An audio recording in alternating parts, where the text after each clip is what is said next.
Por la señal de la Santa Cruz de nuestros enemigos, líbranos, Señor Dios nuestro. En el nombre del Padre, del Hijo y del Espíritu Santo. Amén. Señor mío y Dios mío, creo firmemente que estás aquí, que me ves, que me oyes. Te adoro con profunda reverencia. Te pido perdón de mis pecados y gracia para hacer con fruto este rato de oración. Madre mía Inmaculada, San José, mi Padre y Señor, Ángel de mi guarda, interceded por mí. Hace unas semanas que hemos tenido la celebración de un domingo que el Papa Francisco instituyó como Domingo de la Palabra de Dios, el segundo domingo del tiempo ordinario. Y ahí, claro, pues se consideraba y se predicaba ese día especialmente sobre la palabra de Dios, el contenido de la palabra de Dios, a qué llamamos palabra de Dios y por qué ese nombre, palabra de Dios. Y entonces pensé que esto podría ser el tema de la siguiente meditación, esta que estamos teniendo ahora en mitad del mes de febrero, una vez que hemos pasado la fiesta de San Valentín, ¿verdad? Y ahora pues podemos otra vez centrarnos en la figura de Cristo, Cristo que es la segunda persona de la Santísima Trinidad, que se hace hombre y por tanto habla con el lenguaje de los hombres, habla en nuestro idioma y le podemos entender perfectamente, no solo por las palabras que dice, sino por los gestos, sus acciones. Todo es una manera de comunicarse con nosotros, pero al mismo tiempo para nosotros es una manera de aprender cómo se expresa el Señor, cómo piensa Dios nuestro Señor. A esas profundidades nos lleva a considerar la palabra de Dios, que está recogida en la Biblia, en los libros de la Biblia y de un modo particular en los 4 evangelios. En uno de ellos el evangelista cuenta la parábola conocida de ese agricultor que sale, quizá el Señor de niño lo habría visto tantas veces, sale con una especie de bolsa hecha quizá de tela colgada al hombro, y ahí tiene metidos un buen montón de grano de lo que vaya a sembrarse, y empezando por uno de los surcos del campo, así para llevarlo con orden, pues mete una mano y lo suelta a voleo, como se suele decir, porque queda en el aire y el mismo aire la va esparciendo. Claro, en esos surcos que están junto al camino o junto al terreno de otro propietario, pero que está a lo mejor abandonado, lleno de malas hierbas o con piedras, pues, y luego están las que caen, claro, en el surco, en la tierra que el dueño del campo pues lo ha estado enriqueciendo para que la cosecha sea abundante, pues producen diversos tipos de fruto, y el Señor lo pone como un ejemplo, ¿verdad?, del fruto que tiene que dar nuestra vida a lo largo del tiempo. Pero nos sirve para introducir esta meditación, porque la palabra de Dios es esa semilla que se va lanzando, que el Señor la va esparciendo por el mundo entero, Él directamente, y con el paso de los siglos, a través de la Iglesia, la va esparciendo por medio de sus apóstoles, de los cristianos, y así pues todos vamos contribuyendo a esa siembra maravillosa. Pero claro, al igual que en el campo pues las personas que escuchamos la palabra de Dios, pues la acogemos de distinta manera.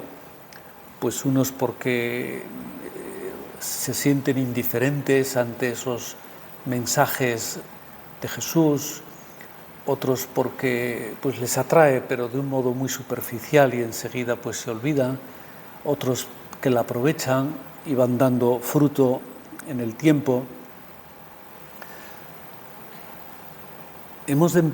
Se me ocurrió a mí empezar considerando que precisamente a través de las páginas del Evangelio, leyendo meditando, contemplando al Señor y su vida pública en las páginas del Evangelio, nos vamos a ir llenando de fe y de caridad, de fe, de confianza en Dios, de darnos cuenta el poder que tiene.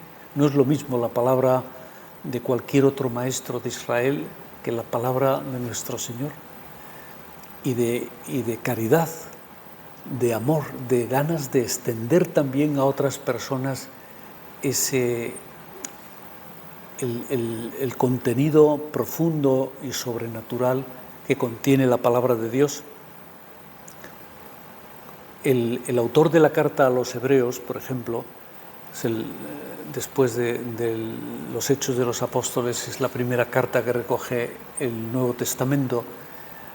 Ahí el autor dice que cuando se refiere a la fuerza que tiene la palabra de Dios, dice: la palabra de Dios es viva y eficaz. Le pone esos dos adjetivos, ¿no? Es viva, es decir, es algo que tiene vida. Lo que tiene vida no solamente en el momento en que fue escrita o que fue pronunciada, sino en el momento en que es leída, a lo mejor muchos siglos después, como es nuestro caso, que leemos la Biblia, leemos el Evangelio y han pasado 20 siglos de todos esos hechos, y sin embargo Dios sigue hablando para nosotros como si fuéramos el único destinatario de esa palabra. Por eso cada uno la escucha en su propio presente, como si el Señor nos la estuviera contando a nosotros por primera vez. Y en ese sentido, claro, son palabras siempre actuales, siempre con un peso en realidad eterno, porque es un peso, un valor intrínseco, divino, que le da ese sabor de eternidad y que el Señor hace para cada hombre, aunque es el mismo texto. Quizá puede variar por la traducción de un país a otro, pero el texto, el contenido es el mismo, el orden que se sigue es el mismo. Por eso no deja de asombrarnos. Esto es bueno tenerlo en cuenta cada vez que leemos el Evangelio o escuchamos en la Santa Misa el Evangelio, asombrarnos de pensar que eso que está leyendo pues la persona que hace las lecturas o el sacerdote en el Evangelio, eso lo ha pronunciado el Señor ahora mismo. Yo lo estoy escuchando como si hubiera estado asistiendo a una de aquellas reuniones que el Señor tenía, a lo mejor junto al lago de Galilea o en un pueblo al llegar. La sorprendente actualidad de la palabra de Dios. Por eso hemos de aprender a oír a Cristo en los sucesos de nuestra vida, no solo cuando estamos leyendo el texto sagrado, ¿verdad?, de las Escrituras, sino que como que el Señor está en una conversación permanente con nosotros por medio de las cosas que hacemos, de las tareas que tenemos encomendadas. Claro, esto le da un sentido diferente a aquello que a lo mejor es un poco más costoso o más aburrido o más rutinario, pero sabiendo que a través de esas dificultades el Señor también habla conmigo y me pide, pues como si fuera parte de aquella parábola del sembrador: ahora echa la semilla por este lado, ahora tírala para allá, ahora vuelve para atrás, ahora vuelve a empezar el surco siguiente. Es como que el Señor tiene un deseo muy grande de entrar en conversación con nosotros. Contrario a lo que algunas veces podríamos pensar, ¿verdad?, que cómo me cuesta hacer oración, porque me cuesta ir hasta una iglesia, hasta un sagrario, me cuesta pensar qué tengo que decir en ese momento. No, mucho antes que eso, el Señor quiere hablar con nosotros. En el Evangelio se narra, hay un momento en que el Señor tanta fama y prestigio tenía que incluso le invita a almorzar un fariseo.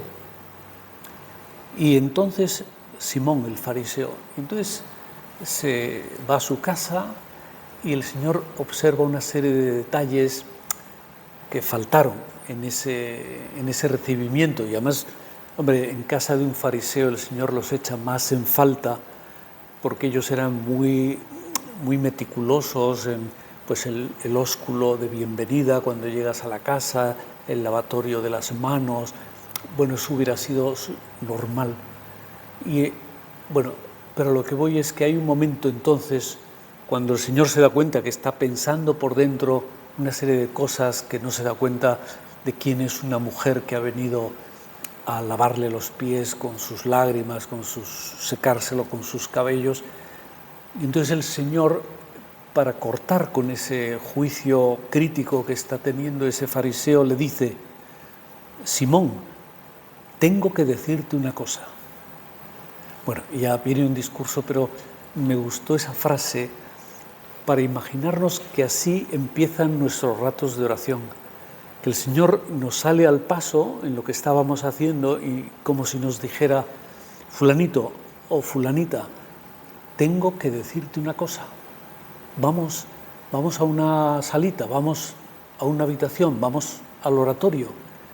Y allí nos ponemos, y es muy fácil, ¿verdad?, decirle: Señor, ¿y qué me querías decir? Que tengo, claro, mucha curiosidad en saberlo, a lo mejor porque es una buena noticia, a lo mejor porque me vas a decir algo que estoy haciendo mal y quieres corregirme.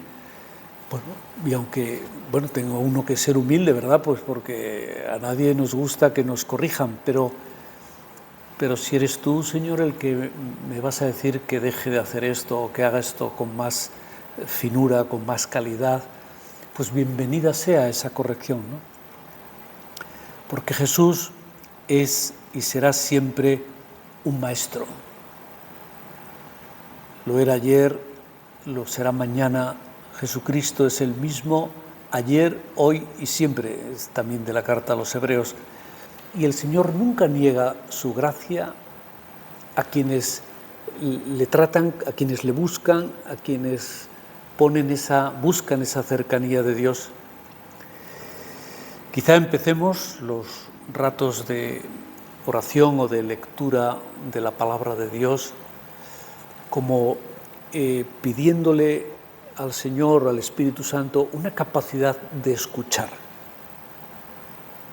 Hay personas que ya la tienen, ¿verdad? Y te das cuenta que da gusto hablar con ellas, hacer un plan o contarles un problema porque te lo están escuchando. Ves la atención, te hacen preguntas para matizar bien y que se entienda lo que le estás diciendo. O sea, te están siguiendo y uno podría pensar: caramba, ¿por qué me dedicará tanto tiempo esta persona, no? Porque nos quiere. Pues nosotros, que amamos a Dios, queremos también dedicarle tiempo, escucharle, escuchar esa palabra. Eso no son cosas que el Señor dice para unas muchedumbres que están allí medio muertas de hambre y en algunos casos buscaban con razón que el Señor les diera de comer y que a lo mejor les interesaba relativamente poco lo que estaba diciendo. No, bueno, seguramente que habría de estos, pero también había muchas personas que le escuchaban con gusto, que madrugaban, que se metían caminatas largas para poder llegar hasta donde estaba Jesús. Eso no se hace solo por gusto, ¿no? El Señor, cuando nos habla, cuando tiene cosas para contarnos, para decirnos, lo que está esperando de nosotros es que escuchemos. Por eso tenemos que empezar siempre por: dame esa capacidad de escuchar en la oración, pero también si voy a abrir el Evangelio y voy a leer unos minutos: Señor, dame la capacidad de escuchar lo que me vas a decir en estos minutos en que lea estos pasajes del Evangelio, del Nuevo Testamento. Todo eso conforma lo que podríamos llamar el lenguaje de Dios. ¿Cómo se expresa el Señor? Pues con cosas por escrito que han quedado ahí, pero que son, como decía al principio, palabra viva y eficaz. O sea que eso se mete dentro y toca las fibras del alma y por eso nos hace pensar, nos hace cambiar. Es un lenguaje que podemos entenderlo. Y ese lenguaje lo usa el Señor así, a través de la Sagrada Escritura, Otras veces lo hará, pues no sé, a través del Santo Padre, por ejemplo, cuando escribe un documento, cuando explica una cosa en una homilía, o los obispos. Son transmisores, los sacerdotes, cuando predicamos la palabra de Dios, somos transmisores de ese verbo divino. Y por eso ponemos atención en escucharles, aunque a lo mejor no nos guste los ejemplos que están poniendo, o nos hemos perdido un poco en el razonamiento que han hecho. No importa, intentemos grabar esas cosas en nuestro corazón, porque con ellas el Señor nos está diciendo muchas cosas. Claro, entender el lenguaje de Dios no siempre es sencillo, especialmente cuando nos habla a través de acontecimientos, de situaciones, porque si el Señor nos habla a través de alguien, siempre cabe la posibilidad de ir al final de la misa o de lo que sea a ese alguien y decirle, ¿me puede explicar qué quiso decir cuando dijo tal cosa? Eso lo hacían también los apóstoles, a lo mejor al final del día, cuando estaban ya un poco más a solas con Jesús, y le decían, oye, explícanos esa parábola que has contado. Pues ve que ellos tampoco habían entendido qué querrá decir con todo eso. Bueno, pues sí, los acontecimientos también entrañan un lenguaje divino que pues lo terminamos de descubrir degustándolo, saboreándolo despacio en la oración y preguntándole, Señor, ¿esto qué significa? A mí no me gusta lo que significa aparentemente, pero tú no quieres nada que me disguste, quieres cosas que me ayuden. Por tanto, aquí hay un mensaje quizá escondido todavía para mí. Este es el procedimiento para profundizar en la palabra de Dios. Conocer bien el Evangelio, no perdamos de vista que es una manera también de conocer mejor a Jesús.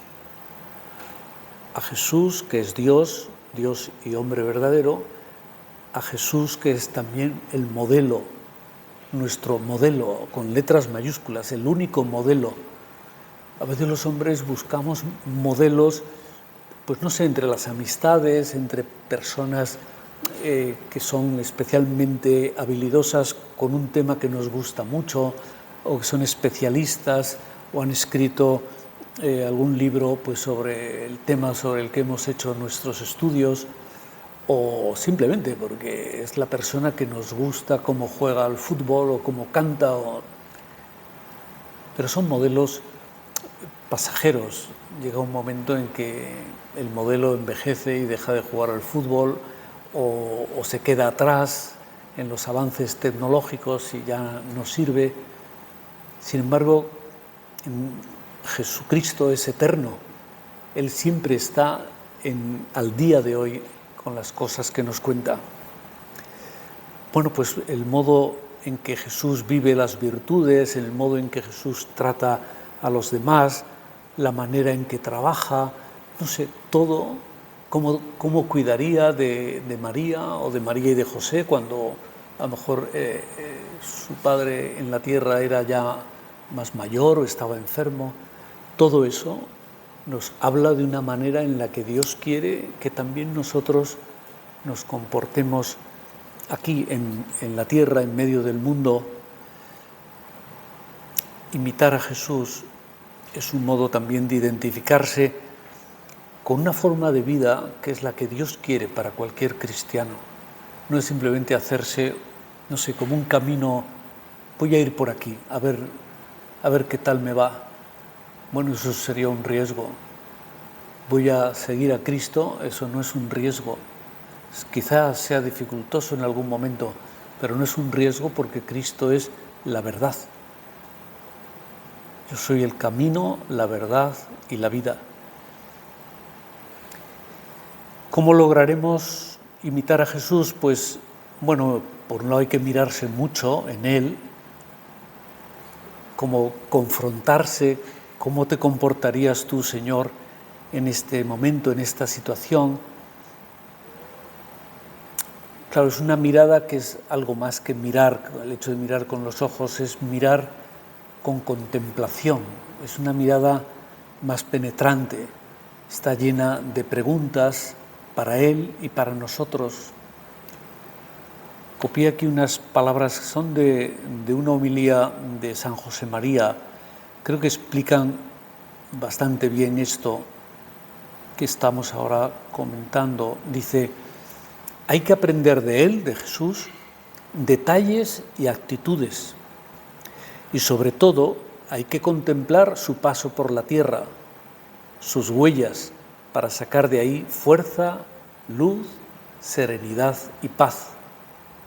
Cuando se ama a una persona, digamos que ahora ese diagnóstico que ha hecho en el párrafo que acabo de leer lo baja a cosas concretas. Cuando se ama a una persona, se desea saber hasta los más mínimos detalles de su existencia, de su carácter, para así identificarse con ella.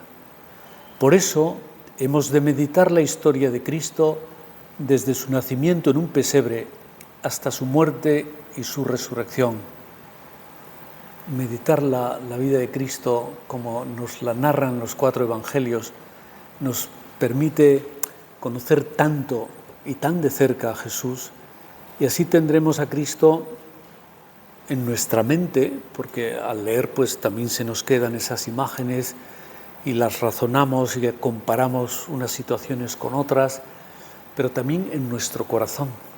El modo de amar de Cristo, sentimos que es el modo en que Cristo nos ama también a nosotros. Por eso no nos podemos alejar nunca de esta idea central que en las páginas de la Sagrada Escritura y especialmente del Evangelio se contiene la palabra de Dios.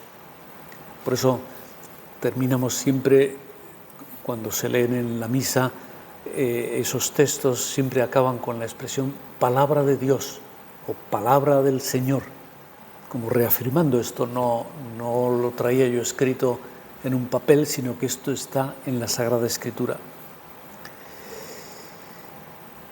Contemplar al Señor nos permite aprender muchas lecciones de su vida, del desprendimiento con que vive las cosas, de la humildad, de la preocupación por los demás, y nos sentiremos reconfortados para seguir avanzando por nuestro camino.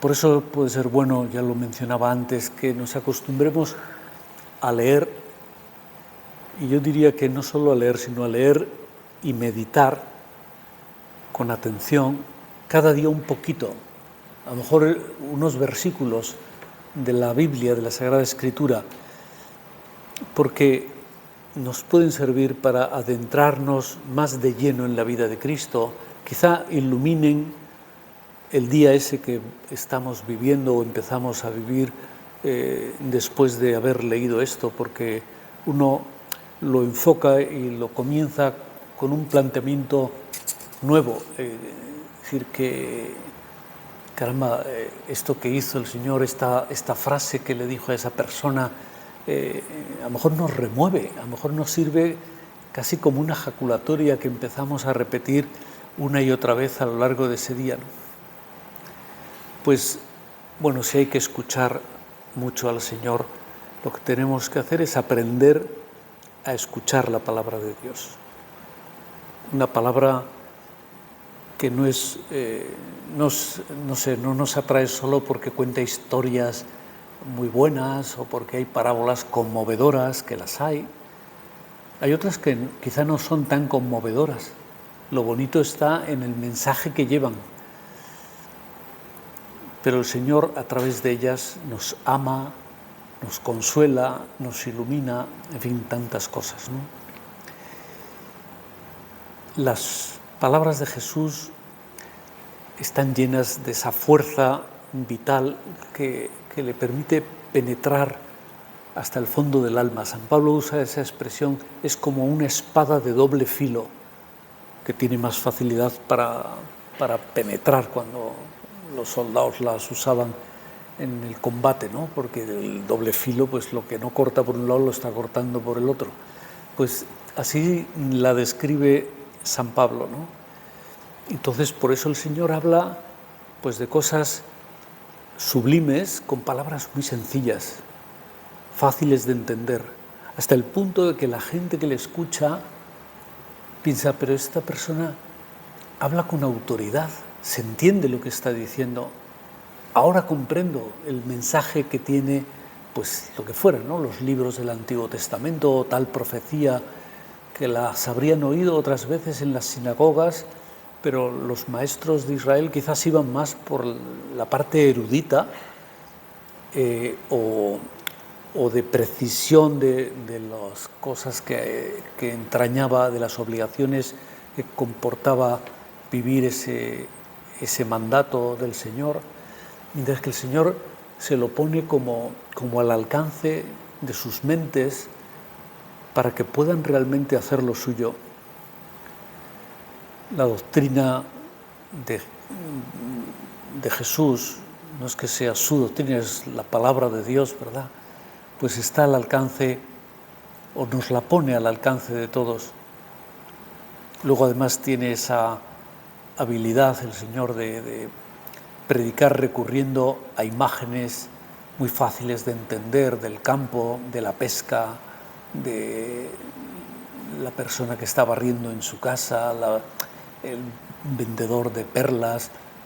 Son cosas pues que posiblemente entre la gente que le oía pues hay varios que se dedicaban a esos oficios. Por eso a Jesús le llamarán maestro desde muy pronto, porque lo es. No solamente porque tiene unos discursos que les saben a nuevos, sino porque está enseñando. Es un gran pedagogo explicando el contenido de la revelación.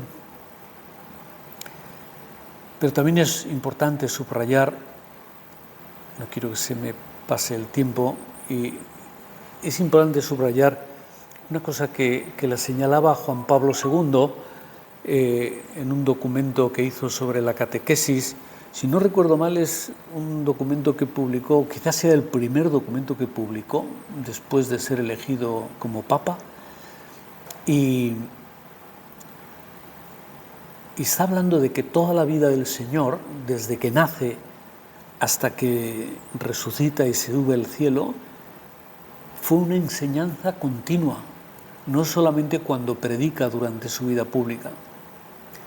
Por eso dice, su silencio, sus milagros, sus gestos, su oración, su amor al hombre, su predilección por los pequeños y los pobres, la aceptación del sacrificio total en la cruz por la salvación del mundo, su resurrección, son la actuación de su palabra y el cumplimiento de la revelación. Todo ello nos está revelando a Dios. Claro, es que en el Santo Evangelio encontramos a Cristo mismo, Cristo que nos sigue hablando, que nos sigue enseñando, que nos invita a conocerle, a imitarle y amarle. ¿Cómo nos meteremos en las páginas del Evangelio? Pues quizá esto que decía hace un momento, todos los días, quizá leerlo un poquito, unos minutos, y pensar que Jesús está ahí con nosotros, que es Él quien nos está hablando, no nosotros el que le leemos a Él, sino que Él nos estuviera contando esas cosas. No dejemos de verlo, de oírlo, como aquellos discípulos que se encontraron a Jesús el mismo domingo de la resurrección, pero que a la tarde pues se cansaron de esperar si iba a resucitar o no. No eran conscientes de que ya había resucitado y volvían con un gran desánimo hacia su pueblo, Emaús. Y entonces el Señor les sale al camino y los acompaña y va hablando y les va explicando, aunque ellos no cayeron en la cuenta de que era el propio Jesús quien venía con ellos. Pero al llegar a la aldea, dice el Evangelio, y lo comenta San José María en un punto de surco, quédate con nosotros porque está oscureciendo. Fue eficaz la oración de Cleofás y su compañero, era el nombre de ellos dos.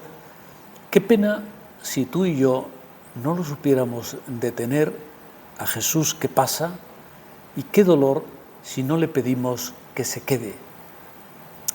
Qué alegría también saber que Él está tan a mano de nosotros.